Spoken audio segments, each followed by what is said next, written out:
Welcome back to Sleep Secrets. I'm Craig Osborne, chiropractor. In this video, I'm going to share you 3 important things you need to keep in mind in terms of your bedroom and providing the best environment for your quality of sleep.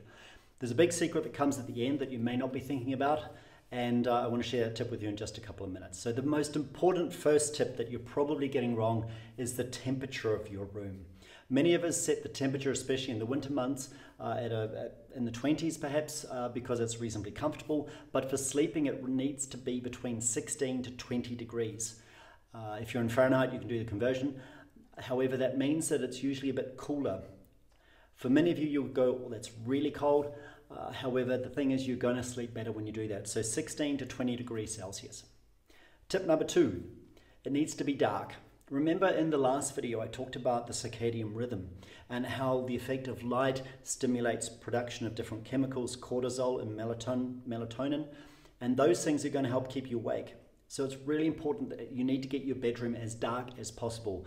Good blockout sunlight shades, and really importantly, and that comes into another factor, is you need to get things like cell phones out of your room and even landline phones, because the lights from things like this or from your clocks and things can be enough to upset those chemical levels in your body. So get the light out of your room.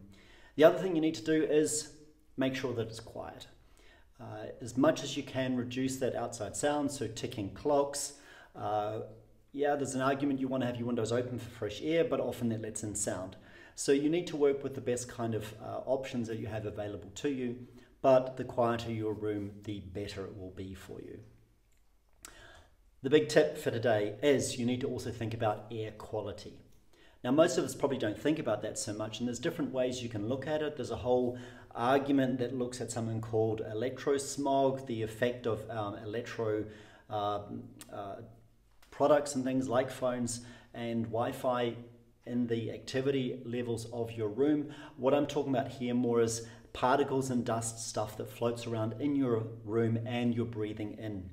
So for some of you, especially with allergies, you might want to consider getting an air purifier.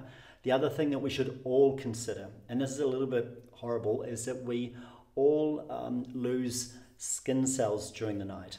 And all of our beds, if we look at them microscopically, will have dust mites in them. It doesn't matter who you are, you're going to have them. You're king or queen, or you're someone on the street, you're going to have dust mites in your bed. Now what that means is that they of course are going to be eating your skin cells, and that sounds horrible, and they need to do something with that, so they're going to be pooing as well.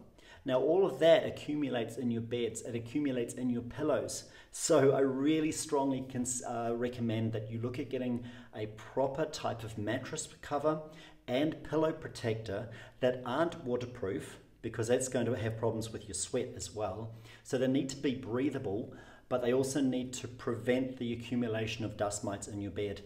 What is not great for them is, of course, you also need to air your bed frequently. Vacuuming it is also an option, but just don't leave your bed constantly covered and never getting air around it and through it. And that's why having a good physical bed and base that allows circulation of air is going to play an important role. So that's it. It's relatively straightforward. The key thing you're going to need to watch out for is the temperature. It will play a big role, but work on those other ones as well. Hope you've enjoyed that. We'll get into the nuts and bolts of sleep posture next video. Look forward to seeing you then. Bye-bye.